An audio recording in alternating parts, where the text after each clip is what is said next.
Ya, muy bien. Ahora sí, entonces estábamos en esta parte, ya habíamos hecho algunos ejercicios.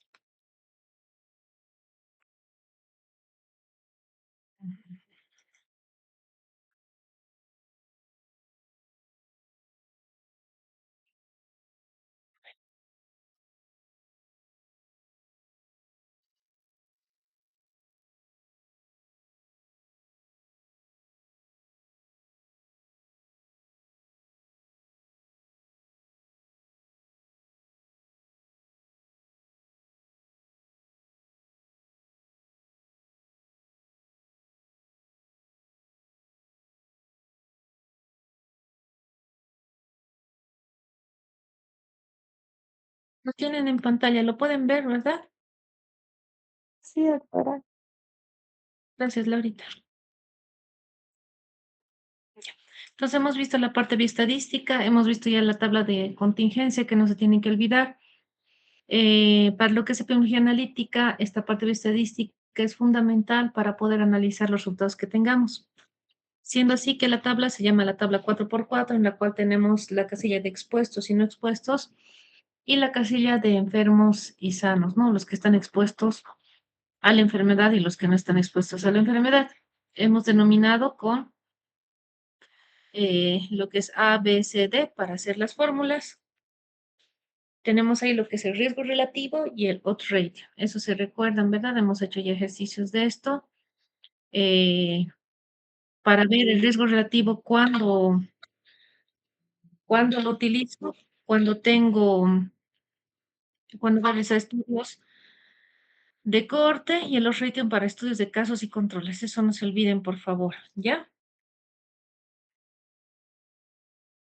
Deme un segundito.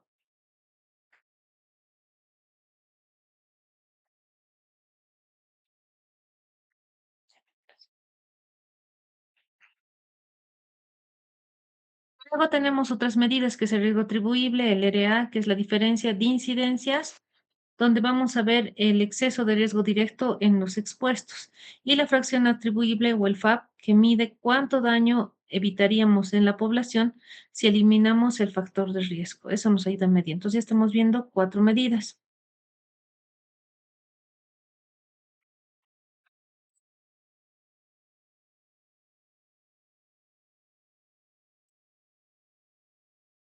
Esas son medidas de impacto.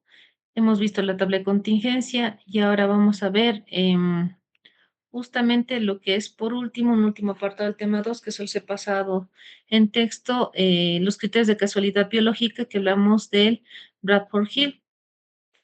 Estos criterios en cuáles son fuerza, consistencia y especificidad. Entonces, ¿qué tenemos que ver? La fuerza de asociación, para eso tenemos el riesgo relativo y el odds ratio, que hablamos que cuando es muy elevado, hablamos de una estadística robusta. O sea, hay una fuerza de asociación, la fuerza de asociación es alta. Hablamos de consistencia cuando la misma asociación en diferentes poblaciones y diseños, o sea, existe una misma asociación entre dos grupos diferentes. Y de especificidad cuando hablamos de que una causa ocasiona un efecto particular. Hablamos ahí de un criterio frágil. Entonces, esos son justamente los criterios de causalidad biológica. No se olviden fuerza, consistencia, especificidad. También el tiempo y la plausibilidad son importantes para lo que es justamente el análisis de estas medidas. La temporalidad nos importa demasiado porque hablamos que este es innegociable y es la causa que debe preceder al daño. El tiempo de exposición, el tiempo en el cual se ha dado el evento, etcétera. El gradiente, hablamos de la relación dosis-respuesta. A mayor dosis, mayor daño. Eso fácilmente recuerdan de farmacología. Ahí hablamos de todo lo que son los diferentes procesos dentro de la parte farmacológica y la plausibilidad, que es cuando hablamos de la coherencia con la medicina molecular y biológica que puede existir. Entonces, son otros criterios biológicos que utilizamos. Si ponemos de ejemplo el cáncer, el fumar y el cáncer de pulmón, ¿cuál es el factor de riesgo? Fumar, doctor. Fumar, muy bien. ¿Y Mm, la enfermedad?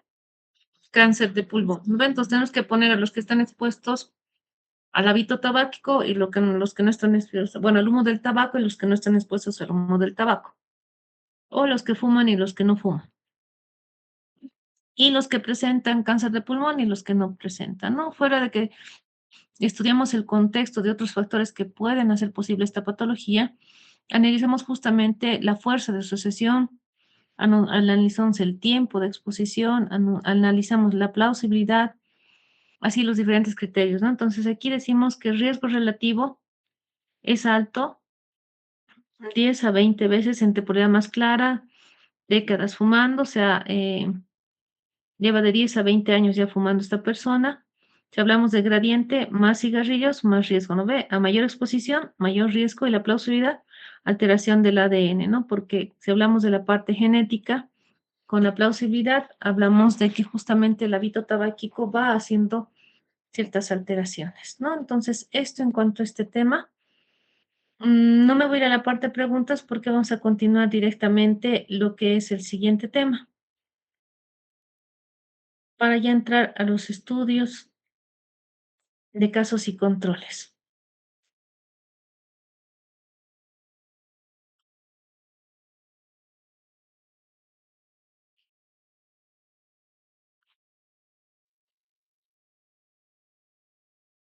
¿Se puede ver en pantalla? Sí, doctora. Gracias, Laurita. Entonces, dentro de la epidemiología analítica, los estudios casos y controles son muy importantes. Van a ser una fuente que ustedes más van a utilizar, una herramienta que más van a utilizar al momento de querer estudiar o querer realizar cualquier trabajo en relación a las patologías de una diferente rama que a ustedes les pueda gustar. Es un insumo importante para esa investigación en salud pública y epidemiología médica.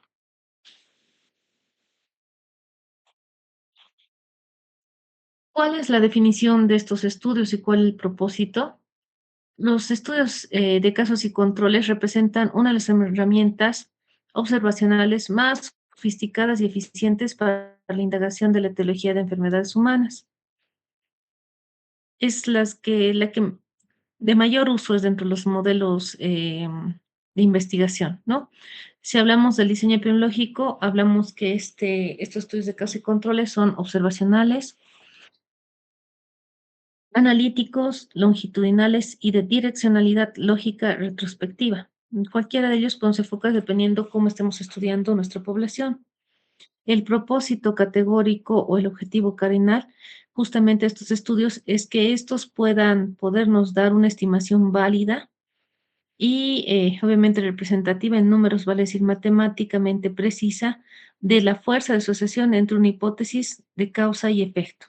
Entonces, cuando ustedes quieren demostrar la fuerza de asociación de que X causa genere X efecto, los estudios de casos y controles son la mejor herramienta para poderlo demostrar.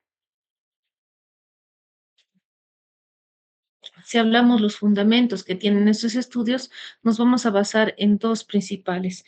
Los estudios de casos y controles se basan en la observación y el análisis. ¿Por qué en la observación? Porque hablamos justamente que el investigador no manipula la exposición. Su rol se restringe justamente a poder ir anotando o registrar aquellos eventos que se van dando y medir los eventos naturales y espontáneos que se presentan.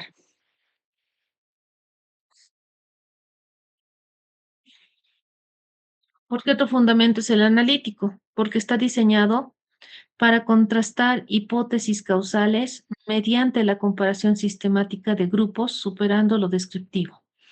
Es decir, que tiene justamente estas hipótesis que están consideradas como causas y hacen una comparación entre los grupos en los cuales se están estudiando. Por ellos, el análisis es superior a la parte de descripción nada más. Ustedes en segundo año han hecho estudios descriptivos, sobre todo, seguramente hasta tercero. A partir de cuarto y más que todo quinto, ya tienen que tener realización de estudios de tipo analítico y que les va a ayudar justamente la aplicación del load rating, del riesgo relativo, el riesgo atribuible y los diferentes indicadores o medidas que existen en estos estudios.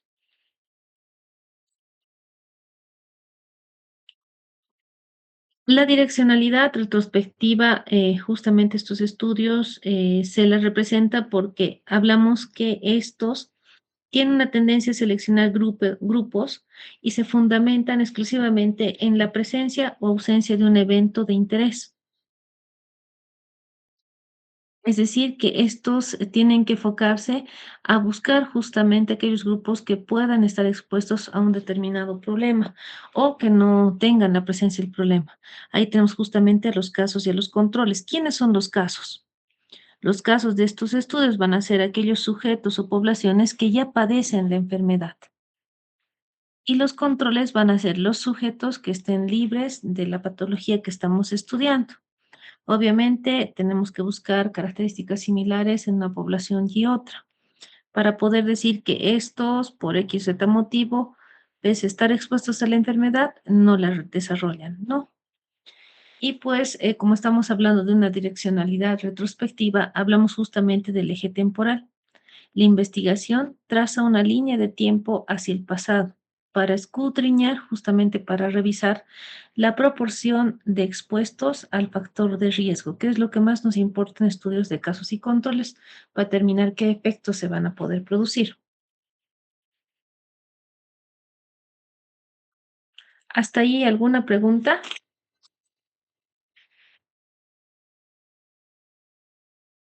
¿Estamos bien? Sí, doctora. Gracias, Laurita, por responder y a los que levantan su dedo. Muy bien, entonces, si hablamos de una inversión del paradigma clásico, tenemos que diferenciar que en los estudios de cohortes justamente tenemos que va de la causa hacia el efecto. Hablamos que estos son prospectivos y requiere un seguimiento masivo por décadas. De ahí viene lo que son la corte de tuberculosis. Nuestros estudios, cuando hagan su provincia, es lo que más van a aplicar y ahí lo van a tener ustedes que revisar y ver para actualizar la corte. En cambio, en los casos y controles hablamos del efecto hacia la causa, es decir, retrospectivos. Es una estrategia de muestreo, de muestreo altamente costoso, efectiva. Si son caros, sí son más caros, ¿no? Pero tienen otra diferencia. Ahí no se van a olvidar dos diferencias. Cortes va de la causa hacia el efecto, los que son prospectivos. En cambio, casos y controles va del efecto hacia la causa, que hablamos que son retrospectivos. Ya en epidemiología descriptiva, justamente hemos visto ciertos hechos o acontecimientos que se han dado. Dentro de lo que implica lo que son hitos históricos, tenemos justamente a John Snow en 1854, quien obviamente ha ido estudiando dónde y por qué se generaba la enfermedad del cólera, ¿no? Entonces, ¿no? ¿Qué es lo que ha utilizado? Ha hecho comparaciones similares a los de casos y controles, es lo que él ha realizado, ¿no ve? En su investigación de la epidemia de cólera de Londres. ¿Por qué? Porque justamente él ha comparado, ¿se acuerdan? Eran dos bombas de agua que él ha visto, las fuentes de agua entre hogares con muertes por infección y aquellos que permanecían a salvo. Y es donde, ¿qué es lo que ha descubierto Snow al hacer ese estudio? ¿Se acuerda? Mm, ¿Cólera? Puede creer que el cólera estaba ¿La cólera? transmitido a través del agua. El estudio de la cólera. Ya, pero ¿se acuerdan un poquito más? A ver, Mm, Brian.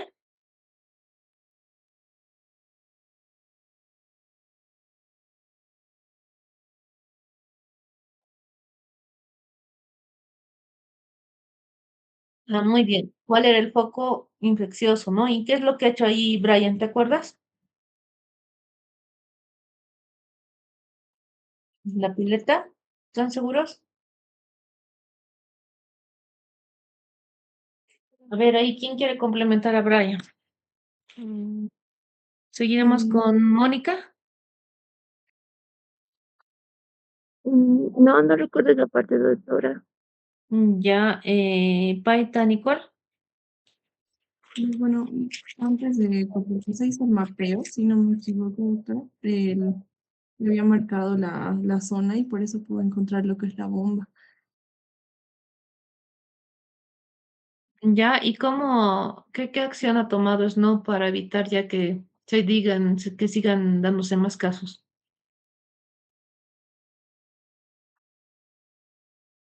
Mm, creo que directamente sí fue como que ya no extraigan agua del pozo contaminado. Mm, ya. A ver, para complementar, primero, Chadel, Sí, doctora, retiraba la manija de la bomba, Broad Street, bomba de agua. era la bomba de agua de la calle de la calle Street, no de la calle Wall Street. Sí, sí. Pero ¿qué es lo que he hecho? A ver, el último. Nicole ya ha dado unas luces. Aquí no quiere ponerse. Alejandro Morales. Pero sí, si no me equivoco, mis compañeros están, bueno, creo que ya lo dijeron, bueno, cerró la llave y lo quitó porque justamente era el foco infeccioso, entonces, para que deje de, de, de contagiarse justamente a la población, lo cerró, entonces, eso. Ya, estamos bien. Ha hecho el corte de agua, del suministro de agua, ¿no? Para que deje de la gente de recibir esa fuente de contaminación. ¿Ya? ¿Algo más que complementar, Ariana o Laurita? Sí, doctora, hasta donde yo sabía era que más bien avisó a las autoridades y las convenció para que éstas puedan retirar en sí la manija de bomba de agua. Ya. Laurita. Doctor, iba a decir lo mismo que mi compañero Alejandro, o sea, que se hizo la remoción de la llave de agua, lo cual permitió que se pudiera concluir el brote. Ya, lo que he hecho es cortar la cadena nada más, ¿no? La cadena epidemiológica, en este caso, no informó autoridades, pero lo que han hecho es cortar el suministro de agua para evitar que la fuente de contagio siga, ¿no? Pero le he hecho caso, estudio de casos y controles, porque tenía un grupo expuesto y otro no, y he dicho, esta es la fuente de contaminación. Ya, estamos bien. Seguiremos entonces. Otro evento importante que hay que recordarlo, que de este no hemos hablado, pero ahora lo van a conocer, es Janet Land Clayton ha implementado el diseño estructurado para investigar factores de riesgo reproductivos asociados al cáncer de mama. Los factores de riesgo ya los hemos visto, ¿se acuerdan? Entonces, en este caso, Janet Lane Clayton hablaba de factores de riesgo reproductivos que se asociaban a qué? Al cáncer de mama. Y ella justamente sentó un precedente invaluable en la oncología observacional mediante la comparación de la lactancia y el estado menopáusico, ¿no? Han ido haciendo una bella mujeres que desarrollaban cáncer, que habían dado de lactar y las que no, porque un factor de riesgo para el cáncer de mama justamente es el no haber dado de lactar, ¿ya? Y ella justamente hace hincapié a que hasta ahí, bueno, son dos ejemplos de casos y controles y vamos a entrar igual a estudios de corte. ¿Alguna pregunta hasta ahí?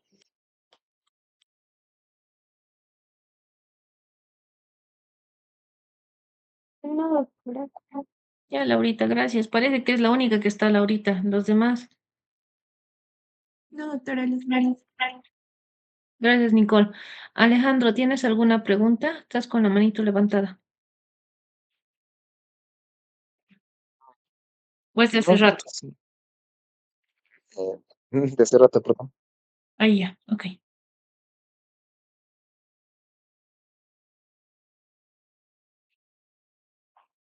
Muy bien, para entrar a los ejercicios, denme un ratito.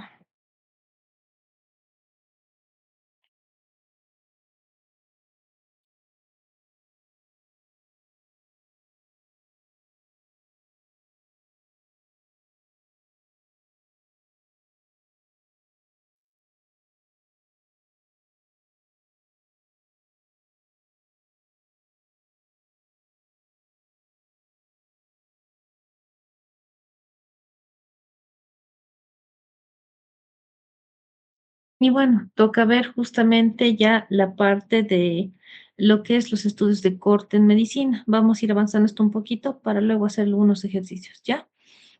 En epidemiología analítica hablamos de fundamentos metodológicos, fundamentos éticos y aplicaciones de los estudios de corte dentro de lo que es la medicina.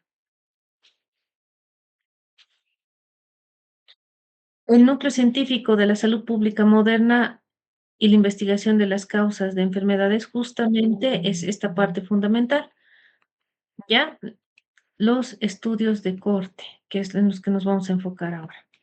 Si hablamos nuevamente de John Slow y hablamos del legado que él ha tenido o el seguimiento, hemos recordado con antidiapositiva y lo que hemos visto en epidemiología descriptiva, que él justamente a través de que había varias personas que fallecían por, con diarrea, deshidratadas y todo lo demás, ha empezado a hacer un estudio de qué es lo que estaba pasando, cuál era la fuente de contagio. Entonces, él encontró la fuente de contagio y ha hecho justamente un mapeo para determinar hasta dónde estaban afectados, quiénes eran y ver cómo podían actuar, ¿no? Entonces, en 1854, John Snow ha identificado la fuente del cólera en Londres, la bomba de Broad Street,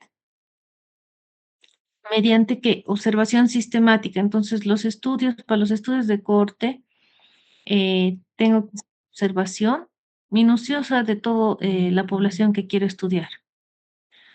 Ha analizado justamente los casos en donde se producían, un análisis espacial de los casos, y ha identificado las determinantes antes de la era microbiológica, ¿no? Se decía, hablaba de la pobreza, ¿se acuerdan, verdad? De Jones, ¿no? Lo que él decía, el acceso al agua, las características determinantes que hacían que cierta población sea más, tenga mayor facilidad de contagiarse que otra. Si hablamos de justamente esas teorías dentro del uso de la práctica médica y sanitaria, tenemos que aplicarla en que existen grupos de riesgo, que igual nos ayuda por investigación de la causa, buscando la causa, y que existe una vigilancia natural, porque hemos indicado que él se dedica a hacer una observación, pero minuciosa, ¿no? Como hablamos de identificación de grupos de riesgo, nos ayuda a determinar qué segmentos de los diferentes grupos o cuáles son las características de estos grupos para que podamos asociarlas con la posibilidad o no de desarrollar la enfermedad. Hablamos entonces de determinar qué segmentos como edad, sexo, ubicación puede ser el factor de riesgo para desarrollar una X o Y enfermedad, ¿no? En el caso del cólera, ¿qué ha sido? Ha sido la edad, el sexo o la ubicación. La ubicación, doctora. Ubicación. Exacto, muy bien, Laurita, que ha hablado primero y luego los demás. Entonces, en el caso de Snow, el grupo de riesgo se daba según la ubicación. Ese era el segmento que estaba estudiando porque según donde estaban ubicados, tenían mayor probabilidad de desarrollar la patología. Si hablamos de investigación etiológica, ¿cómo nos ayuda? ¿Cómo se aporta? Nos ayuda justamente a identificar factores de riesgo, como son genéticos, ambientales o sociales que causan la patología. Buscamos qué más allá hay de lo que yo creo para poder hacer un buen análisis en cuanto a causa-efecto y hacer el tratamiento. Y una vigilancia natural dentro del uso de la práctica médica. ¿Por qué? Porque hacemos una observación de la evolución clínica y el pronóstico en ausencia de la intervención. Como estamos siendo observadores, vamos viendo cómo se va dando el caso, cuáles son las características de estas y podemos de una otra forma con un caso que vamos observando a detalle, saber cuál va a ser el pronóstico de los demás casos para poder cortar en sí la cadena epidemiológica y evitar que haya más contagio y obviamente tomar acciones para que evitemos que esa persona o paciente fallezca, ¿no? Que es nuestro mayor fin, evitar el menor daño posible.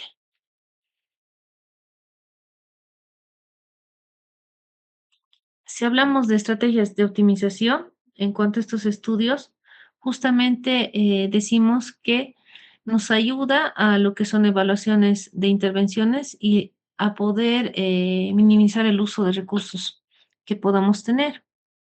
En la evaluación de intervenciones, pues tomamos en cuenta que nos ayuda a medir la eficacia y seguridad de los fármacos, vacunas o programas de educación. Cuando realizamos estos estudios, esa es la facilidad. Si alguno de ustedes, tal vez, no sé si será plan auxiliares de farmacología, les gusta esta área y más que todo se van a la investigación y pueden llegar a trabajar como dentro de un laboratorio como investigadores en lo que es el uso de ciertos fármacos, pues se van a basar bastante en estos estudios, ¿no? Van a tratar de hacer más estudios analíticos en lo que significa cohortes o tal vez casos y controles, pero les ayuda eso, ¿no? Porque así evaluamos si el fármaco ayuda o no ayuda, si la unión de un diclo más un complejo B es más coadyuvante al tratamiento de una mialgia a diferencia de solamente un aire puro. O las vacunas, ¿no? Para lo que ha sido la pandemia del COVID, se ha utilizado bastantes estudios que nos ha cortado un poco y por eso decían, no hay la seguridad qué es lo que pasa con los efectos secundarios que luego obviamente han venido. Se utilizan estos estudios, pero no han logrado llegar a concluir estos estudios porque nos faltaba justamente tiempo, que es lo que más nos faltaba en esa época. Denme un segundito, enseguida continuamos.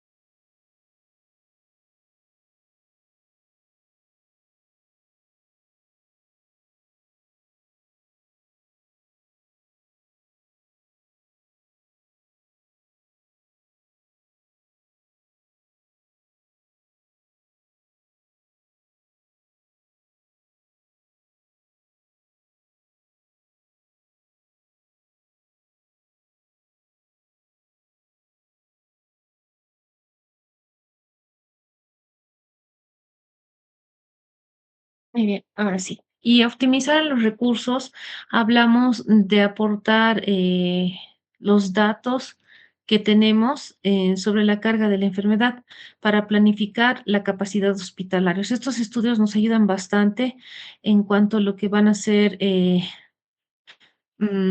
recursos humanos, recursos, insumos, recursos biológicos que se puedan necesitar en base a los datos generados con estudios que podemos ir haciendo para poder hacer una buena planificación de los recursos que tengo, ¿no? Hacer un uso óptimo de estos recursos, ¿no? Por eso dentro de cada hospital existe un área de epidemiología, realmente son epidemiólogos clínicos, y ellos tienen que estar sobre esto, ¿no? Hacer el registro, qué enfermedades se presentan, cada cuándo se presenta, conocer bien las características de estas patologías o del paciente, sobre todo la población expuesta a esta patología para poder, obviamente, a futuro, bajo esa casuística que se tenga, poder hacer la planificación del manejo y desarrollo de estos nosocomios.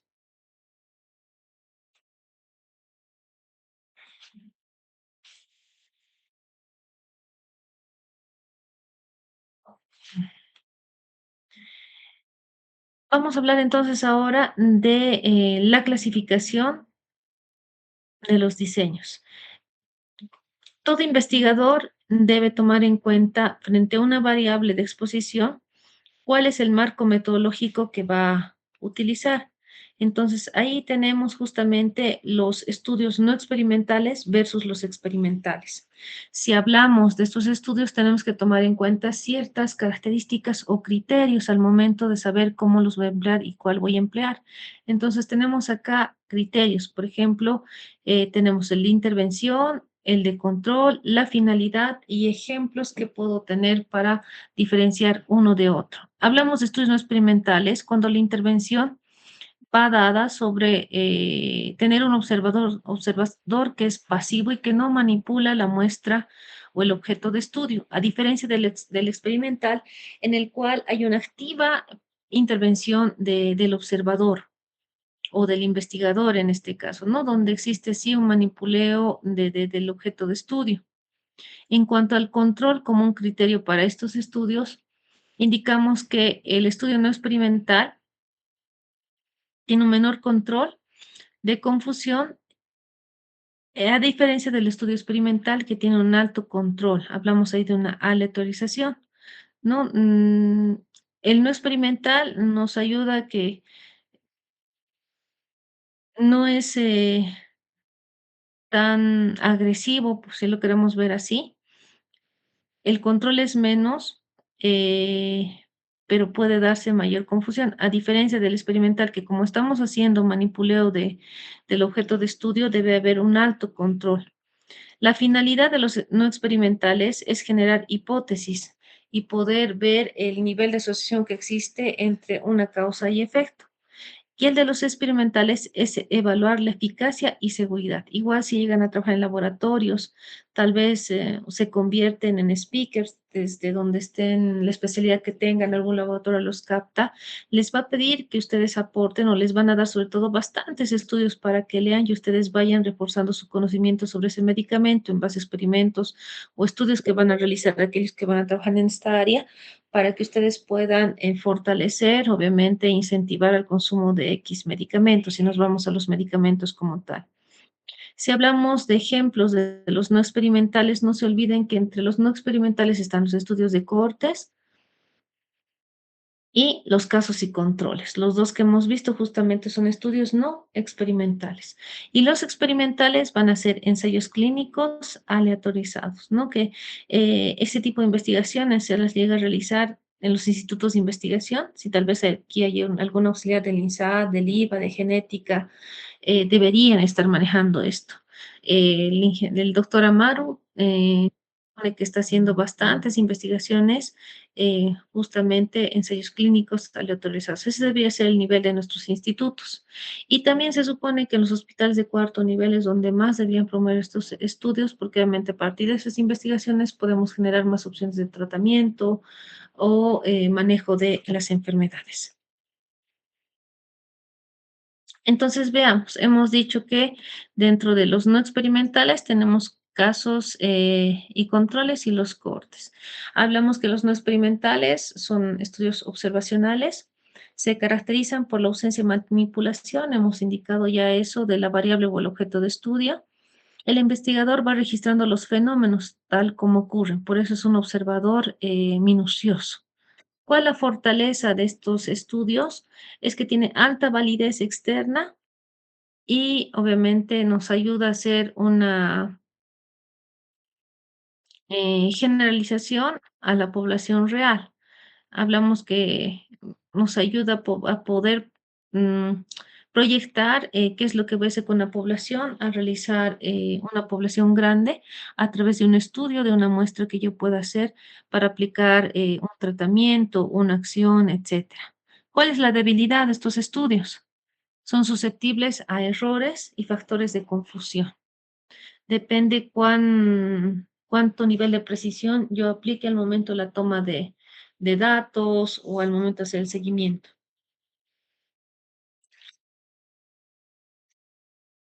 La justificación, no se olviden que para toda parte de investigación tenemos que hablar de los principios de ética, bioética. Una justificación ética para estos estudios nos habla que son fundamentales cuando la experimentación sería inaceptable. Realmente para realizar un estudio experimental, por eso en los institutos donde se debe hacer, cuidando siempre todos los controles, todas las autorizaciones previstas para evitar cualquier malentendido y obviamente proteger siempre al individuo en el cual vamos a hacer el estudio, dependiendo qué estudio esté haciendo. Debemos asignar justamente o debemos hacer seguimiento de los cambios que se pueda dar en esta población. Eh, si nos vamos al ejemplo del primer tema que hemos acabado en las últimas diapositivas, ahí justamente hablamos de que se debe asignar personas a fumar para observar el cáncer, ¿no? O sea, debemos estar sobre ellas. Como vamos a experimentar, les debo hacer fumar para ver si desarrollan o no el cáncer, porque la hipótesis es que el tabaco, el humo del tabaco o el fumar es el causante del cáncer de pulmón. Entonces, para ello, debo justamente intervenir en el objeto de estudio para ver si genera o no la causa. Vayámonos a los estudios descriptivos. Hemos visto la parte justamente de los no experimentales en su esfera de los estudios observacionales. El estudio descriptivo tiene el propósito de responder siempre cuestionantes importantes, saber qué estoy estudiando o en quiénes voy a hacer el estudio, dónde voy a hacer el estudio, cuándo lo voy a realizar, para obviamente a través de estas preguntas poder generar hipótesis de etiología, de causa. Entre los estudios descriptivos tenemos, por ejemplo, la serie de casos, que no es nada más que una descripción de pacientes con una condición inusual, reconociendo o realizan reconocimiento de nuevas enfermedades, como se ha dado en el SIDA, ¿no?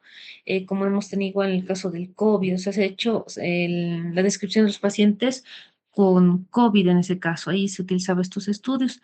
Es un tipo de estudios igual que ustedes van a poderlo hacer dentro de la residencia médica o el internado rotatorio porque no es tan complejo. Y los estudios ecológicos, otro tipo de estudios descriptivos, que justamente utilizan una unidad de análisis poblacionales donde vemos el riesgo como una falacia ecológica. Ahí hablamos de asociación grupal versus o a diferencia de una asociación, bueno, o del individual. No, eso es lo que vamos realizando. Generalmente se dice que en el internado rotatorio les hacen hacer estudios ecológicos, porque son de tipo descriptivo y porque a través de justamente en la comprobación de una teoría que yo tenga, voy a aplicar ciertas intervenciones dentro de la población. Si hablamos como tal de los estudios analíticos, ¿por qué se dan? ¿Cuáles son las características? Indicamos que estos son transversales. ¿Por qué? Porque vamos a ver justamente, nos ayuda a ver la prevalencia de ciertas patologías. Es decir, medimos exposición y efecto simultáneo. Hablamos que los transversales es una fotografía puntual, un problema que vemos en el momento y hablamos igual ahí que puede darse una ambigüedad en el tiempo. En cambio, los casos y controles parten del efecto, es decir, estar enfermos, y buscan, posterior a este evento, la exposición. ¿A qué ha estado expuesto para poderse enfermar? Por eso el estudio de John Snow justamente era de casos y controles. Son eficientes para enfermedades raras, ¿no? ¿Qué enfermedades raras han conocido? Han debido ver bastante en inmunología. Lupus, Síndrome X. Y ya síndrome X, el lupus como que ya tiene bastante estudio. Son más que todo inmunoprevenibles a veces que van saltando. Enfermedades que no tienen mucho estudio y las podemos ir aplicando para ver quiénes están expuestos a ciertas patologías. ¿Qué más? El lupus, si bien tiene, algunos lo consideran y otros ya no, porque tiene bastante estudio. Adelante, adelante. ¿Qué otra más? Bueno, las polineuropatías periféricas desmielinizantes que excluyan ya las que conocemos, por ejemplo, las relacionadas con las proteínas, la enfermedad de la vaca loca. Ya. Por eso vayan ustedes identificando, ¿sí? Igual les voy a dar una tareita para que nos vayamos poniendo al día, ya que en la residencia, en el internado, solamente les van a dar casos para que lean o artículos para que busquen, ustedes tienen que saberlos interpretar. Yo les voy a dar un ejemplo para que ya vayan trabajando porque es que apliquen aquello, sí, solamente de lectura. Y en cuanto a las herramientas estadísticas, igual vamos a hacer ejercicios nuevamente para que eso no se les borre. Y tenemos los estudios de cohorte. Justamente los estudios de cohorte hemos dicho que parten de la causa, ¿sí? Para buscar el efecto. Síguese adelante en el tiempo, es un diseño observacional más robusto porque nos ayuda a ver el nivel de asociación que existe, ¿verdad? Los estudios experimentales, hasta ahí hemos visto los no experimentales. Estos se basan en un control activo sobre la exposición para poder minimizar el error y el sesgo sistemático. Son de gran ayuda, pero requiere un manejo de especialización, controlar bien los aspectos de ética y bioética para no caer en error ni en problemas. Dentro de ellos, el que hemos mencionado está el ensayo clínico aleatorizado, llamado ECA, es el gold estándar de la investigación. Es considerado el nivel más alto de la jerarquía de la evidencia científica. Si en algún momento ustedes pueden realizar un tipo de una investigación de este tipo, pues siéntanse muy orgullosos porque están aportando de gran manera. Pero hay que tener mucho cuidado. Los experimentales son de alto costo porque hay que hacer manipuleo del objeto de estudio, de las variables de estudio. Eh, Estos estudios buscan asegurar que las diferencias observadas se deben exclusivamente a la intervención. O sea, las van cuidando a detalle y van ya ajustando aquellas respuestas que queramos tener. ¿Cuáles son los pilares fundamentales dentro de la metodología de los estudios experimentales? La manipulación, la aleatorización y el cegamiento. Si hablamos de manipulación, hablamos que el investigador decide qué recibe el tratamiento experimental versus el control. La aleatorización nos garantiza que los factores de confusión se distribuyan equilibradamente entre los grupos. Y el cegamiento, tercer pilar, hablamos justamente que este puede ser simple, doble, a triple ciego, para eliminar el sesgo de subjetividad. Los principios bioéticos, como decía, es fundamental. Si van a trabajar con estudios experimentales, tienen que tener mucho, mucho cuidado para evitar tener problemas legales.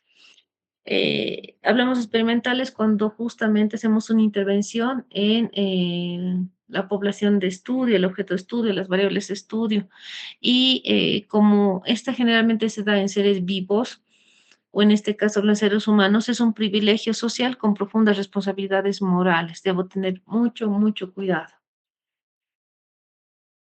El informe de Belmont de 1979 nos hablaba dentro de los principios de bioética el respeto, es decir, la autonomía. Los individuos como agentes autónomos merecen una protección adicional para autonomía disminuida. O sea, tenemos que informarles de todo. mm, Tiene que respetar su condición, se les debe informar todo para ver si ellos quieren o no, o hasta dónde están dispuestos a llegar en el estudio experimental. Hablamos también que en el informe de Belmont nos hablaba de la beneficencia.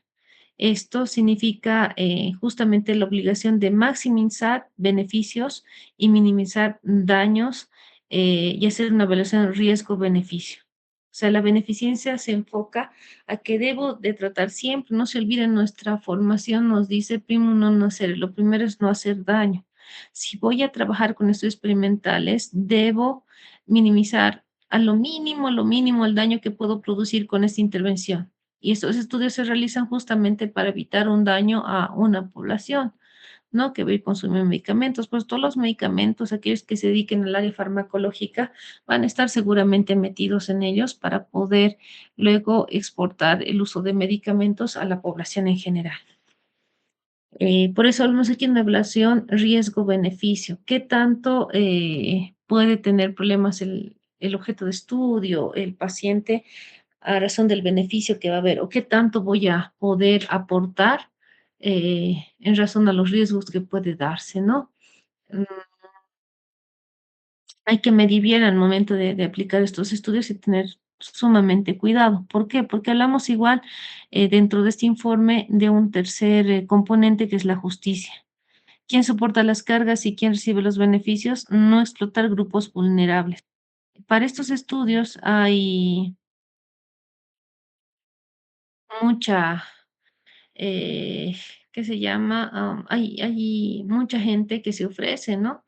No sé qué tan cierto hablaba, había comentarios antes que en algunos institutos de nuestra misma institución, pues han pagado a ciertas personas para que hacer estos estudios, ¿no? Para ver, por ejemplo, esto de la altura, para ver la relación del embarazo eh, con los valores hematológicos, pero hay que tener mucho, mucho cuidado. Siempre medir el riesgo, el costo, riesgo, beneficio, ¿no?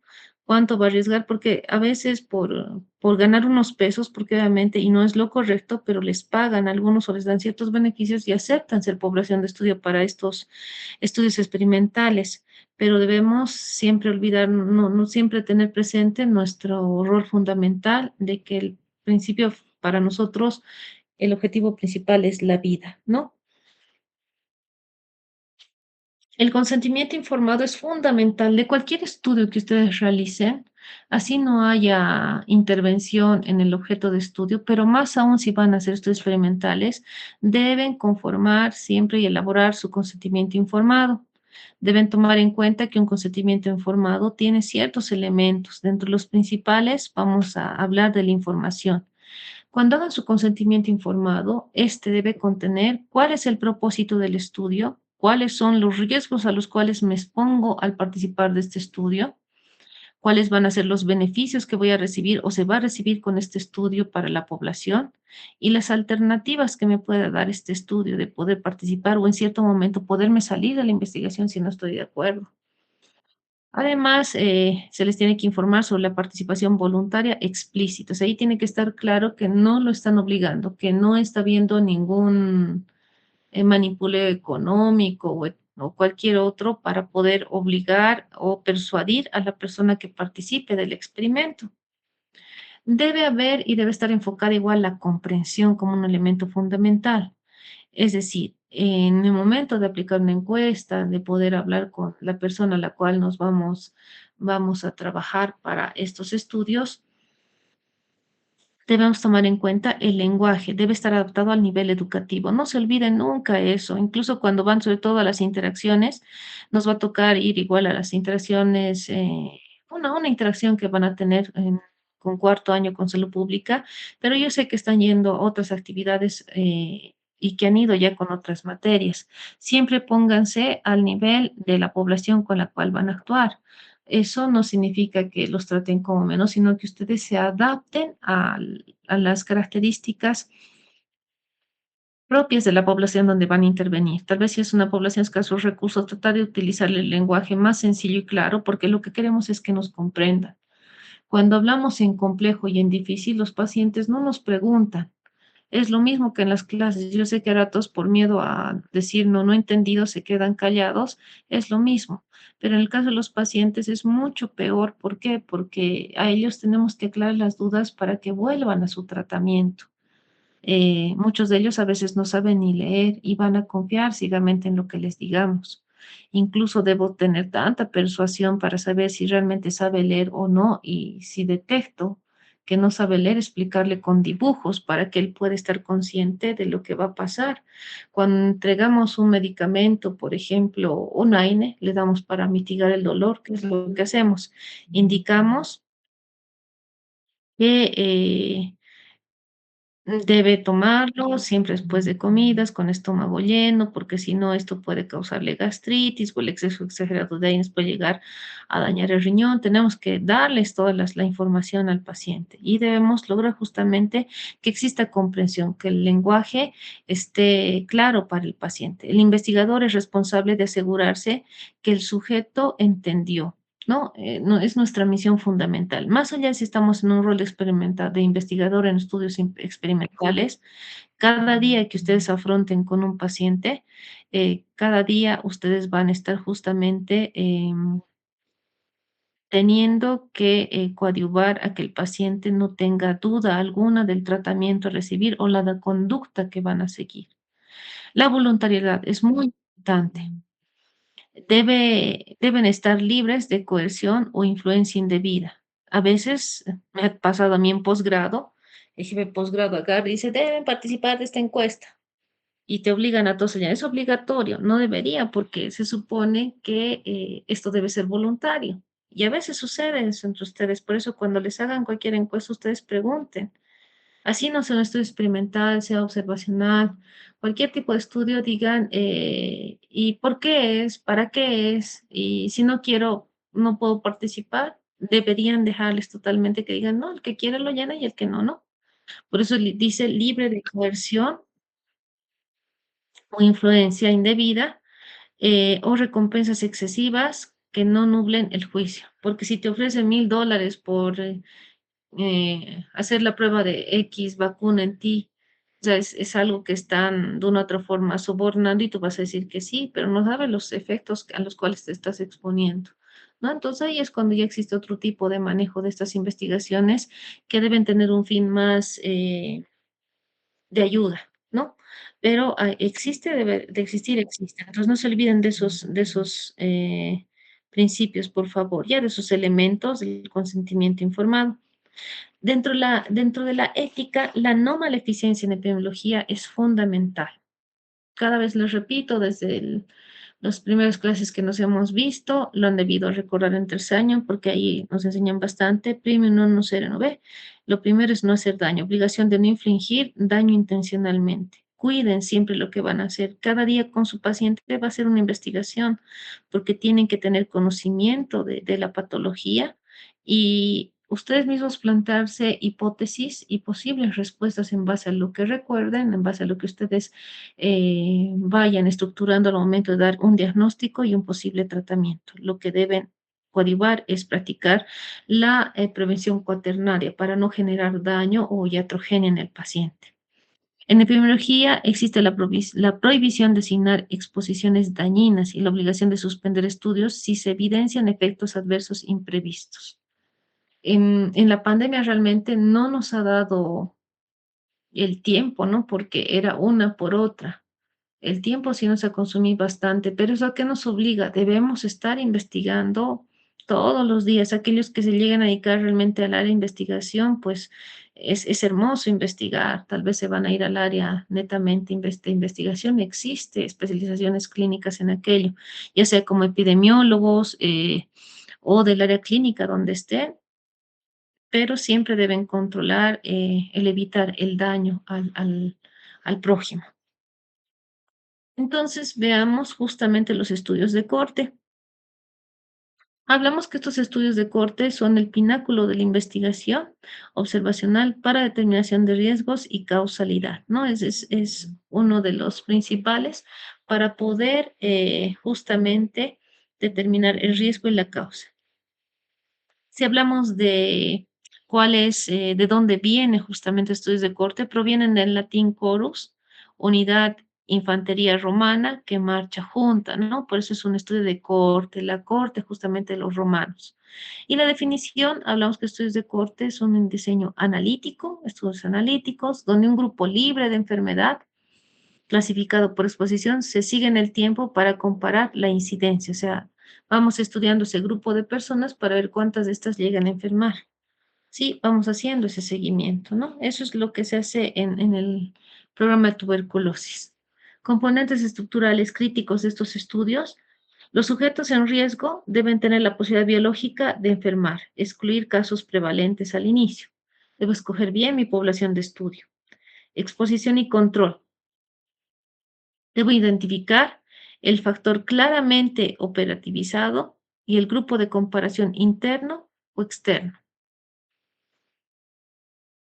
Sistema de seguimiento. Debe existir un mecanismo robusto, consistente, para poder detectar eventos con igual rigor en ambos grupos. Sí, porque estamos hablando de hacer seguimiento de de los grupos a los cuales se están exponiendo a esta patología. Si hablamos una clasificación por temporalidad, hablamos que eso deben estar recordando de lo que han visto en segundo año en metodología de investigación. Tenemos los estudios retrospectivos, prospectivos y los ambispectivos. El retrospectivo, claramente, solamente recordar que es aquel estudio que se lo hace utilizando registros del pasado para reconstruir desde la experiencia. El prospectivo se define y nos debe definir la corte que vamos siguiendo, ¿no? Hacia el futuro, o sea, para adelante. Y el ambispectivo combina información histórica con seguimiento futuro. ¿Podemos realizarlo? Sí, podemos realizarlo. Cualquiera de estos tres estudios tienen que ustedes que saber establecer bien en cuanto a la temporalidad el tipo de estudio que están realizando. Dinámica de la población. ¿Cuál es la actividad o el cambio que se puede dar dentro de la población de estudio? Hablamos de una corte fija o cerrada. que va a ser aquella en la cual no se permiten nuevos sujetos tras el inicio. O sea, no puedo incorporar a nadie. Mi corte ya está elegida, mi población de estudio está elegida y no puede disminuir por pérdidas, solamente va a poder disminuir por pérdidas o muertes, es decir, en el camino van rechazando y se salen, pero no puede aumentar. Ya no se aceptan nuevos ingresos una vez determinada la población. La corte dinámica, en cambio, permite entrada y salida de sujetos en diferentes momentos.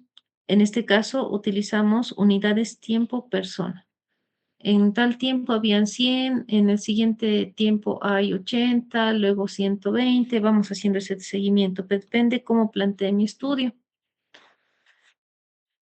Amenazas a la validez y sesgos.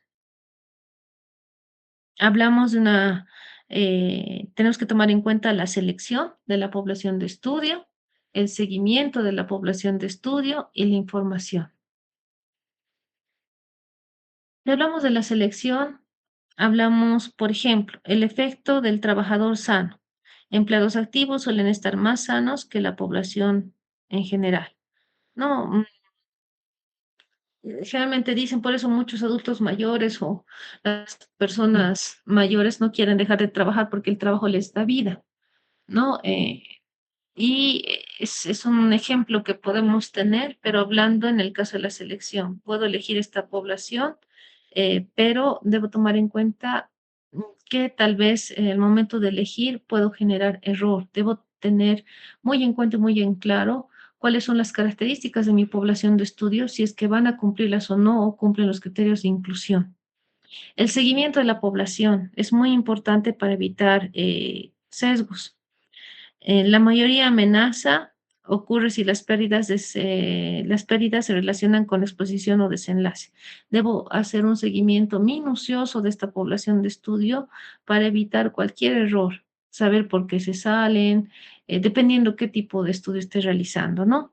La información, si la información no es clara, fácilmente alguien puede decir, no, no entiendo, me salgo del estudio, ¿no? Entonces, o también la información puede coadyuvar una mala información en que no exista criterios claros de la población de estudio. Hablamos de una mala clasificación, errores de sospecha si el médico busca más síntomas en expuestos. Debemos tener mucho cuidado en aquello. Ya viendo la parte fundamental, análisis y bioestadística, vamos a indicar que vamos de la observación a la cuantificación del riesgo y el impacto poblacional.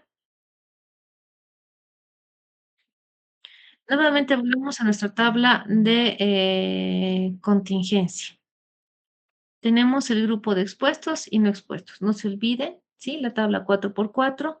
Tenemos los expuestos al evento y los que no están expuestos al evento, es decir, a la enfermedad y los que están sanos, ¿no?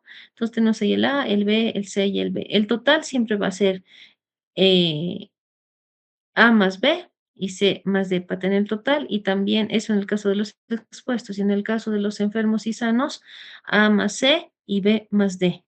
No, es la base para todos los cálculos de incidencia y de riesgo que vamos a utilizar.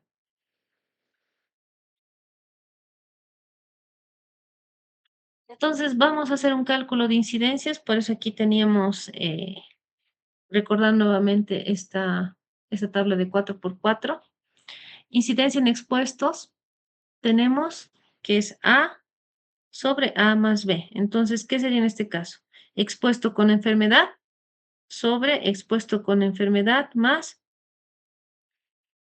expuesto sin la enfermedad. ¿Ya? Y la incidencia de no expuestos tenemos el C sobre C más D. Ambas representan un riesgo absoluto de enfrentar en cada grupo. No se olviden expuestos y no expuestos, ¿sí? Entonces, la incidencia de no expuestos va a ser los enfermos que no están expuestos al evento sobre los expuestos que no están, los no expuestos que están enfermos sobre los no expuestos que están sanos. Ya, esas fórmulas no se van a olvidar, supongo que están sacando capturita de pantalla, igual les voy a pasar el documento, ¿ya? El riesgo relativo justamente es otra medida que vamos a aplicar para estos cálculos. El riesgo relativo nos habla justamente de esta incidencia de expuestos y de no expuestos, ¿ya? Entonces tenemos ahí el riesgo relativo que es igual a 1. No se van a olvidar, aquí ya tenemos la diferencia. O sea, aquí riesgo relativo es igual a incidencia de expuestos sobre incidencia de no expuestos. Es decir, vamos a hacer que riesgo relativo es aquí, ¿no ve? Riesgo relativo es igual a incidencia en expuestos sobre incidencia en no expuestos.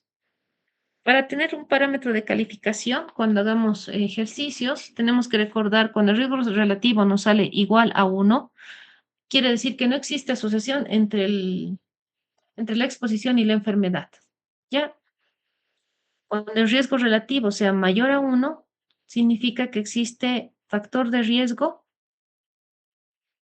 eh, que existe el factor de riesgo, ok, factor de riesgo, hablamos en este caso riesgo relativo, es 3 veces más probable por este riesgo presente, ¿no? 3 veces más de riesgo de desarrollar la enfermedad por esta asociación que estoy estudiando. El riesgo relativo, cuando es menor a 1, hablamos que es un factor protector, ¿no? O sea, si hacemos la relación, en este caso dice vacunas, ¿no ve? Entonces, la vacuna, si nos sale menor a 1, quiere decir que se convierte en un factor protector. Entonces, no se olviden, riesgo relativo igual a 1, no hay asociación entre la causa y el efecto.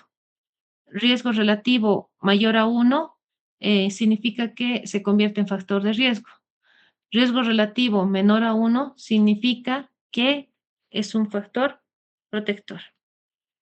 El riesgo atribuible poblacional o RAP es la medida más importante para la salud pública porque justamente indica el impacto de una política de salud si lográramos erradicar el factor de riesgo en toda la comunidad. En este caso, tenemos la población expuesta por el riesgo relativo -1 sobre la población expuesta por el riesgo relativo -1 más 1 por 100. Ya, esto vamos a ir repasando, no les voy a dar ejercicio de este riesgo relativo. mm, No sé cómo estarán las cosas, yo creo que el jueves más vamos a pasar virtual y para la siguiente semana ya les voy a dar actividad práctica. Antes del examen vamos a hacer, Dios mediante, que todo retorne a la normalidad, ya ejercicios en aula. Este riesgo relativo, este riesgo atribuible poblacional aún no les voy a dar, pero ya lo tienen para que lo conozcan. Resumiendo y haciendo un cierre de lo que justamente significa esta parte ya en la epidemiología analítica, vamos a indicar que los estudios de corte es algo fundamental en la investigación que busca la causa de un problema X y Z, ¿no? ¿Qué nos permite? Establecer secuencia entre lo que significa el tiempo, que ésta sea más clara. Calcular la incidencia directa, ¿no? Y estudiar múltiples efectos de una exposición. O sea, qué es lo que pasa, qué está expuesto, qué es lo que va a causar el problema, etcétera. Y para concluir con este tema, podemos decir que el dominio de estos conceptos nos permite o permite al médico discernir entre asociaciones causales y verdaderas relaciones causales. O sea, como médicos, estos estudios nos permiten realizar estas asociaciones de causa-efecto o efecto-causa, ¿no? Para poder determinar el camino a seguir. Listo, muchachos. ¿Preguntas?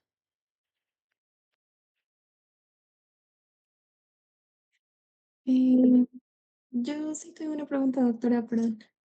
Adelante, Nikki.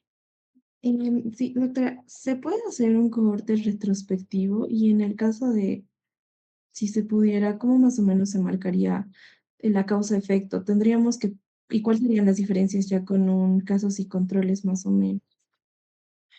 En la corte, en estudios de corte, hacerlo retrospectivo no es tan prudente porque debemos hacer un seguimiento de la enfermedad. Ahora, si tenemos todos los datos, porque lo malo de utilizar variables anteriores es tener la certeza que realmente tenemos la data exacta, ¿no? Tenemos la información adecuada y obviamente que sí controlada, que tiene control de calidad para no caer en error con los posibles resultados que demos. ¿Y cuál era la otra ¿Crees? pregunta? Sí, y la otra pregunta era, si estoy haciendo, por ejemplo, un estudio de casos y controles y no tengo la enfermedad, ¿puedo recurrir a diagnóstico de la enfermedad y luego a buscar lo que es el factor de riesgo? ¿O, o ya estaría modificando demasiado el estudio? A ver, nuevamente tu pregunta para que te entienda. Si Ok, tienes, perdón. Si quisiera hacer un estudio, por ejemplo, de casos y controles, pero no tengo o sea, mi enfermedad, por así decirlo, más bien antes de iniciar debería diagnosticar la enfermedad, porque como es para enfermedades un poco raras, em, una enfermedad que no esté diagnosticada en los participantes, ¿podría yo diagnosticar la enfermedad y luego buscar lo que es el factor de riesgo, la exposición, perdón? es un poco probable porque para ir a tu diagnóstico no ser errante tienes que identificar la causa. Obviamente los factores de riesgo tal vez posterior lo puedas identificar más factores de riesgo a los que has encontrado antes de dar el diagnóstico y te ayuda a corregir el diagnóstico. De ser probable puede ser, ¿no? Pero no te olvides que lo que más queremos es evitar hacer daño, ¿no? Lo que tú vas a buscar con estudio siempre es minimizar el daño. Ujú, sí, sí, doctora. Y una última pregunta, perdón. Para casos y controles, el objetivo, la redacción de los objetivos, tanto el título, ¿está bien que vaya con asociación o no es correcto? A ver, aquí vamos a revisar unas cosas más, ya que son tus preguntas más de casos y controles. Deme un segundito. Vamos a aprovechar. A ver, casos y controles. Se puede ver, ¿no? Sí, sí, doctora, se puede ver. Ya, gracias. Hemos visto esto. Hemos visto hasta aquí. No, hasta ya en el ley hemos visto. Dentro de casos y controles, no se olviden que la definición justamente hablamos que representa una herramienta observacional, es más de observar, es más sofisticada y eficiente para indagar cuál es la causa de la enfermedad. O sea, lo que queremos saber siempre es la causa para poder atacar la causa, ¿no? Eh, vámonos aquí. Hemos visto Clayton, por ejemplo, la evaluación de Dolly Hill, ¿no? Según Richard Doll y Astor Borghill, demostraron la asociación causal entre el tabaco y el cáncer de pulmón. Este trabajo monumental consolidó el diseño como un paradigma matemático riguroso ante la comunidad. Han hecho ese seguimiento. Entonces, para casos y controles tenemos fundamentos bioestadísticos. Corfield, Mantel y Hansel han establecido algoritmos para el cálculo del odds ratio, que ya lo hemos visto, ¿se acuerdan? El OR, hemos hecho algunos ejercicios, por eso esto me he saltado, y técnicas de estratificación para el control de confusión, para evitar confusión. Y Mate en 1970 postuló el diseño que funciona operativamente como un submuestreo añadido dentro de una corte poblacional dinámica. Para los estudios de casos de controles existe un protocolo secuencial operativo. Esto no te vas a olvidar, Nikki, es que esto me he saltado. Formulación de una hipótesis etiológica específica. Tenemos que siempre formular una hipótesis, una pregunta anticipada sobre cuál es la posible causa de la enfermedad, porque yo voy a buscar cuál es la causa para hacer un tratamiento adecuado en base a la enfermedad que se tiene o que estoy estudiando. Identifico exhaustivamente en los sujetos con el evento clínico. Ahí tenemos los casos, porque tenemos que definir bien la población, casos y controles. La selección de un grupo de referencia de la misma población que van a ser los controles, entonces los que están enfermos y los que están sanos. La comparación retrospectiva de múltiples factores de riesgo simultáneamente. Sí, tenemos que ver cuáles eran esos factores de riesgo que han hecho posible de que el grupo de casos se enferme y que el grupo de controles no, porque puede identificar también factores protectores. Entonces, aquí es algo fundamental que no se van a olvidar, por favor. Casos, si hablamos de una definición nosológica, hablamos justamente de una demanda de una definición de enfermedad clínica y operativamente unívoca. Tenemos en este caso que, como es una definición nosológica, existen criterios diagnósticos, deben ser claros y transparentes.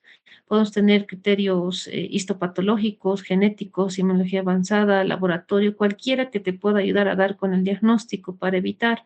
Por eso tu pregunta era si puedes ir primero, ¿cómo me has dicho, Nikki? Última pregunta. Sí, la Sí, última pregunta, que es el objetivo general, digamos, de la redacción de un estudio de casos y controles podría ser así como, la anterior a esa, entonces. eh, ¿dónde estamos? Acá. Que si yo tengo, por ejemplo, a mi población, pero yo no las tengo diagnosticadas, ¿puedo yo diagnosticar a la población para incluirlo en lo que son mis casos y a los, claro, que no presenten la enfermedad en mis controles? Antes de hacer el análisis de lo que es la exposición la exposición a la que ellos han sido sometidos, por ejemplo. El problema es que si no tienes bien definido tu grupo de casos y controles, vas a tener mucho sesgo y eso es lo que tienen que evitar. Y si usara guías establecidas, por ejemplo, para el diagnóstico de casos, Está ahí bien, sí tal vez podría definir. podrías, pero igual puede haber cierto sesgo, pero va a no ser menor, pero vas a tener un respaldo, porque al momento de Ujú. presentar tus resultados te pueden observar. Eso es lo que tienes que tener cuidado dependiendo para dónde lo vas a utilizar.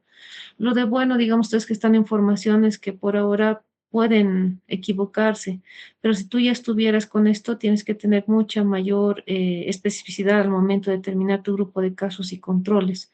Estar bien segura porque eso va a hacer que tengas un resultado equívoco. Listo. Muchas gracias, doctora. Sí. Ya, ok. A ver, incidentes versus prevalentes. Tenemos casos e incidentes, es lo ideal. Los individuos recientemente diagnosticados disminuyen el sesgo. Ahí viene, tal vez igual vamos a responder más las preguntas de Nikki. Disminuyen el sesgo de memoria y garantizan que la asociación mida el riesgo de contraer y no de sobrevivir. O sea, mientras más clara esté establecida la población de estudio en casos y controles, va a haber menor posibilidad de tener error en el momento de poder dar posible resultado. Los casos prevalentes, tenemos pacientes crónicos sobrevivientes, solo se justifican enfermedades extremadamente raras o factores inmutables genéticos. Sesgo de supervivencia, la inclusión de casos prevalentes es un sesgo de la muestra hacia versiones benignas de progresión lenta. Este problema de sesgo de supervivencia puede distorsionar el panorama clínico, ya que los casos fulminantes no están presentes para ser evaluados. Esto es un poco ya más específico, ¿no? Hablamos de la piedra angular para el momento del control. Es el componente más delicado del diseño. Su realmente su característica principal o su idoneidad dicta de la credibilidad de toda la investigación. Hablamos en este caso que debe emerger de la misma base poblacional o corte donde se originan los casos para tomar en cuenta, o sea, el caso y control. De ahí vemos, o sea, tenemos los casos para definir controles, pero deben tener las características bien específicas para no caer en sesgos. ¿Cómo elegimos en cuánto tiempo y las características biológicas? Individuos en una misma posición de vulnerabilidad que los casos en el pasado, potencialmente expuestos al factor de riesgo biológico de la misma manera. O sea, tanto los casos y controles deben tener la posibilidad de exponerse, no es lo que teníamos en el caso de los pacientes asintomáticos, ¿no? En la parte de COVID. Estaban igual expuestos, pero ellos no desarrollaban la enfermedad. ¿Cuál era el factor protector? Eso es lo que íbamos analizando, ¿no? No han desarrollado el cuadro clínico por azares naturales o resistencia innata. Si se dan cuenta, aquí es en lo que se han basado bastante para lo del COVID, ¿no? Porque han ido estudiando eso, casos y controles. Estrategia de múltiples controles. Se aconseja comparar casos contra dos o más bloques de controles independientes. Ejemplo, controles hospitalarios por otras causas, más controles de población del vecindario. Por ejemplo, ¿en qué se marca la solidez de estas investigaciones o la robustez, como se dice, ¿no? Un estudio más robusto, hablamos en la parte investigativa. Si la estimación del riesgo es congruente en ambos grupos, aumenta la confianza en que la acción es biológicamente auténtica, ¿no? Entonces hablamos el riesgo, si tiene realmente relación con la causa, ¿no? Con el efecto, en este caso, en ambos grupos, el nivel de confianza va a aumentar.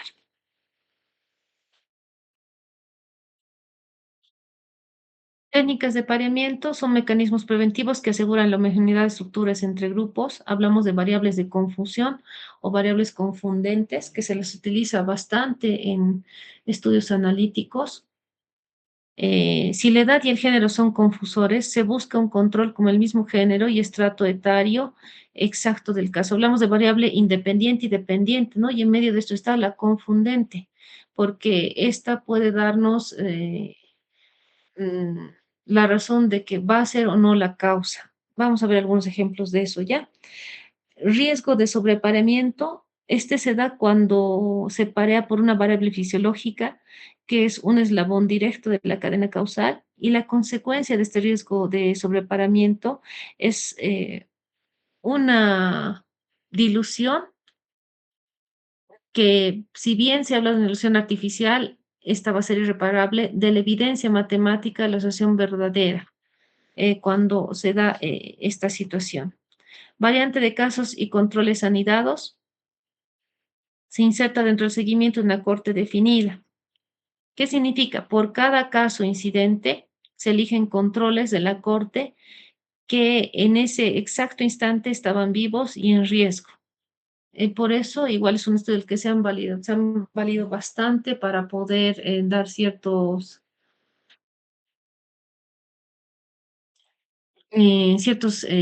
resultados, ¿no? ¿Cuál es la ventaja? Abarata costos de biomarcadores en poblaciones inmensas. Un diseño cruzado, el case Rosberg, está utilizado para rastrear gatillos etiológicos fulminantes inmediatos. El individuo como control se confronta la exposición en un periodo de riesgo. Hablamos de horas antes del evento contra un periodo de control lejano en la historia del mismo sujeto, ¿no? O sea, tenemos una exposición, hay un periodo de riesgo que se está dando que puede ser horas antes del evento contra un periodo control que va a ser lejano. Para enfermedades en las cuales necesito tener un accionar rápido, se puede utilizar esto del Chris Rosberg. El principio de simetría métrica, hablamos de la medición de variables que debe ser absoluta y escrupulosamente comparable entre casos y referentes.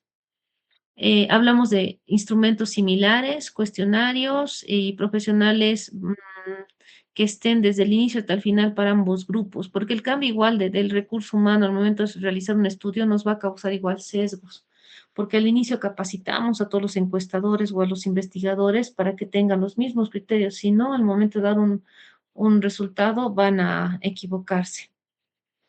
Retrasos de la secuencia temporal, tenemos ahí dificultad biológica, que es establecer si el individuo asimiló el elemento tóxico mucho antes del tiempo necesario para la incubación subclínica.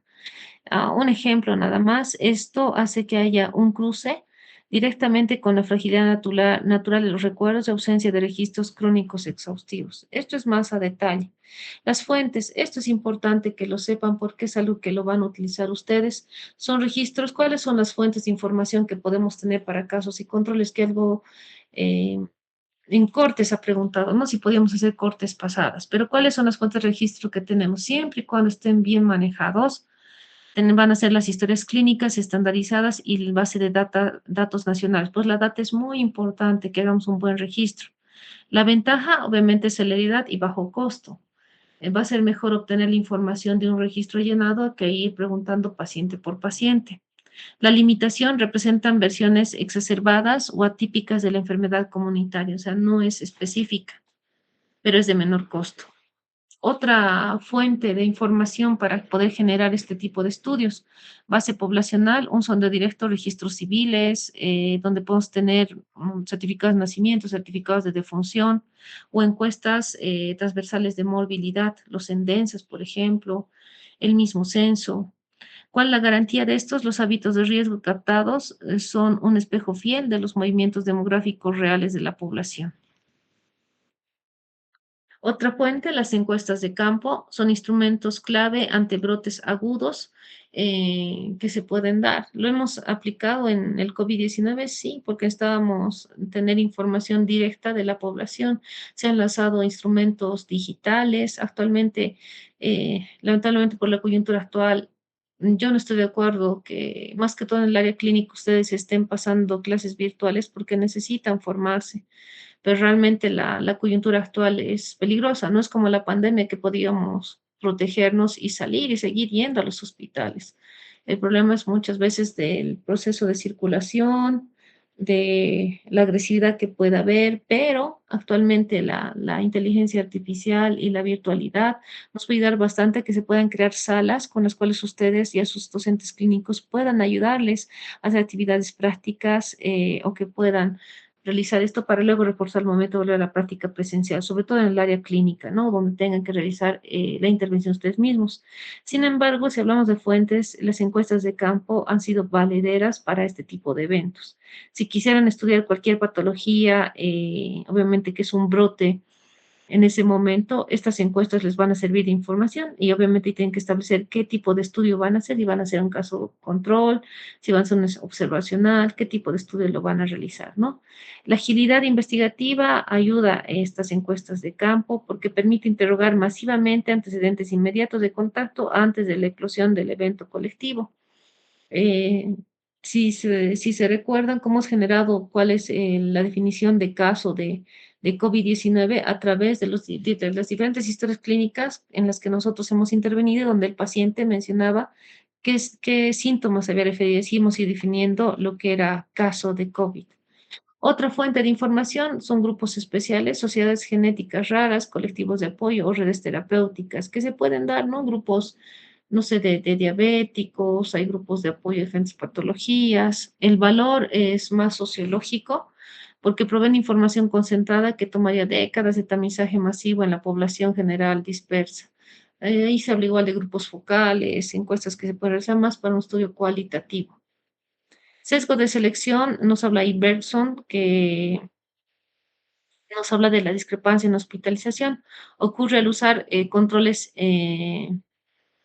internados por otras patologías.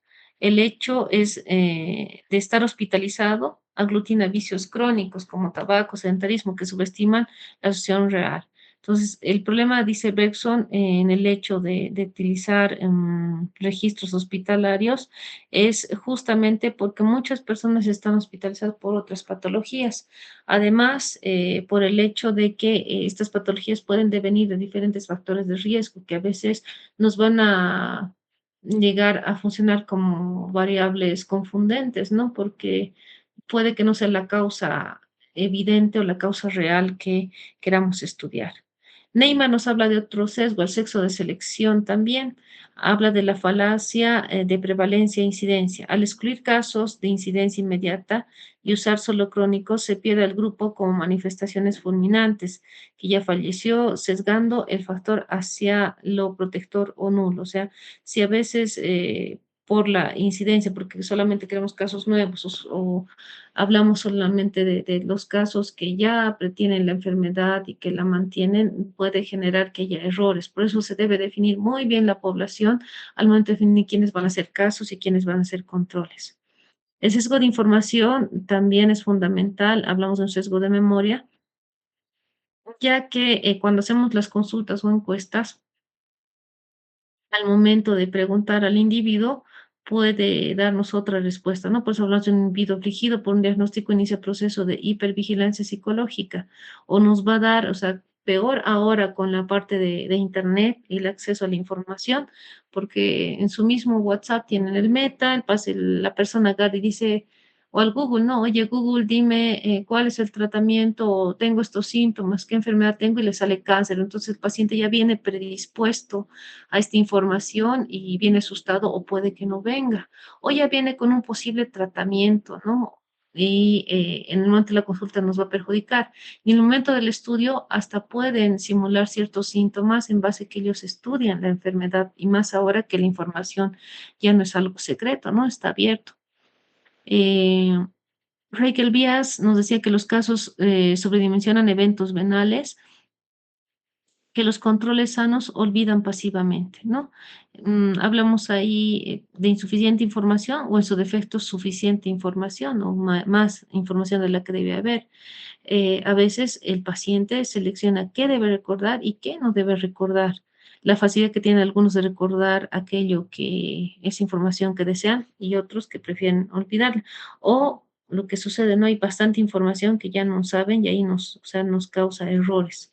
La clasificación, hablamos diferencial y no diferencial. La diferencial, vamos a hablar del error que se concentra en un solo grupo. Predicciones engañosas. Por ejemplo, instrumental defectuoso solo para enfermeros. Mm, para hacer una intervención y que nos, o sea, que es el grupo de estudio que estamos haciendo, si hay algún material que está dañado, pues va a incidir sobre el grupo de estudio que estoy haciendo seguimiento. La no diferencial es un error esparcido, equivalente en todos los grupos. Arrastra la asociación hacia la unidad del odds ratio igual a 1 encubriendo hallazgos. El odds ratio igual ya hemos visto cuáles son los valores. Factores de confusión, hablamos de variables que son diferentes a la enfermedad, pero que inciden directamente sobre esta enfermedad y estas se asocian en covarianza con el factor estudiado. ¿Qué quiere decir eso? Tenemos, por ejemplo, el cáncer de pulmón, que no sabemos si está dado por la contaminación o por el tabaquismo, o es que el tabaquismo produce la contaminación o la contaminación hace que o sea, haya consumo de tabaco. ¿No? Se controla mediante pareamiento o modelos estadísticos de Mete-Hassel. Esto es un poco ya para eh, niveles más avanzados. Aquellos que quieran dedicarse a la investigación lo vamos a aplicar mucho mejor. Y recordad nuevamente la tabla de contingencia, ¿no? No se olviden eso. Factor, desenlace, expuestos o no expuestos a la enfermedad. Cuáles son los casos, cuáles son los controles. El odds ratio lo tenemos aquí, razón de momios. Eh, a no poder calcular riesgo relativo directo por naturaleza del muestreo, se utiliza el rating como estimador subrogado. ¿Cómo es el odds ratio? A por D y B por C. Lo hemos hecho en la clase, ¿no? Aquí tenemos A por B, es decir, expuestos a la enfermedad, que van a ser los casos, y los expuestos a la enfermedad, que van a ser los controles, sobre C por D, ¿no ve? No expuestos a la enfermedad, que son los casos, y los B, que son los no expuestos, que son los controles, ¿no? Ay, no, perdón, A por D y B por C, ¿ya? El impacto de lo que viene a ser el riesgo atribuible poblacional y el riesgo atribuible en expuestos, tenemos una fracción causal absoluta en el grupo. Estos los vamos a ir revisando en aula, pero si dan cuenta que tenemos los ratio en función. Ya, a ver, el odds ratio A por D y B por C. El riesgo atribuible poblacional es el odds ratio menos uno sobre el odds ratio menos uno más uno, y el riesgo atribuible en expuestos es el odds ratio menos uno sobre el odds ratio. Eso vamos a ir haciendo ejercicios, pero primero voy a sacar a lo sencillo porque lo otro hay que explicar en pizarra. Las ventajas de los casos y controles es la eficiencia en enfermedades raras y rapidez resolutiva.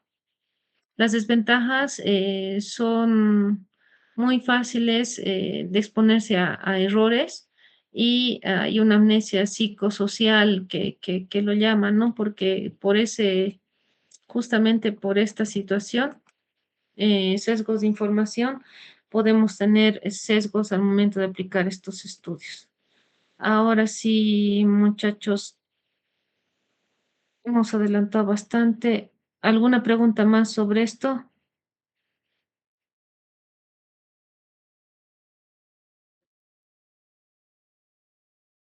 Doctora, creo que no hay preguntas. Ya, Laurita. Muy bien. Muchachos, yo les voy a pasar unos ejercicios con Laurita para que me los presenten para el día jueves. Em, mediante, ah, voy a habilitar un Classroom para que ahí lo suban, ¿ok? Está bien, doctora. Gracias. Ya, y estudien este primer tema que ya les he dado y el segundo. Voy a hacer preguntas al inicio y también el tercer y cuarto les paso ahora mismo, ¿ya? Está bien, doctora, gracias. Listo, ustedes tengan muy buenas noches. Por favor, creo que mañana va a estar peor la situación. Traten de no salir, ¿ya? Gracias, doctora. Doctora. Listo, cuídense. Buenas noches. Buenas noches, doctora. Hasta luego. La Buenas asistencia. noches, doctora. No se vayan, no se No, vayan. doctora. Esperen, esperen. La Doctora, asistencia de salida me falta. No se vayan. Siguen ahí, ¿verdad? sí, Ya, de ahí se van yendo. Yo me estoy emocionando. Verónica Márquez. Verónica Márquez. Doctora, se han salido varios compañeros. Presente, doctora. Ajá, ahí está. Ya vamos a ver los que estén. Ahorita lo vemos. Díganles que un ratito entren. Ya, Brian Martínez. Gracias. Ahora sí pueden ir saliendo, chicos. Ezequiel Martínez. presente, doctora. Ok. Heidi Martínez.